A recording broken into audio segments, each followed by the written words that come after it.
اون دختر خدایانه، یه والکریه، یه کهنسال، مثل اژدها و الف ها و نورن هاست. اونا از هر انسانی قدرتمندترن، برای همین ازشون وحشت داریم.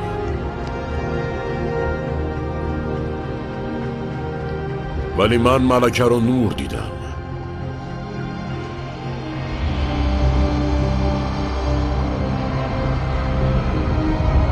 نوری که از کوهستان میتابه، دوباره آتش رو روانه میکنه، با رنگهایی تابیدن میگیره که کلمه‌ای در وصفشون پیدا نمیشه.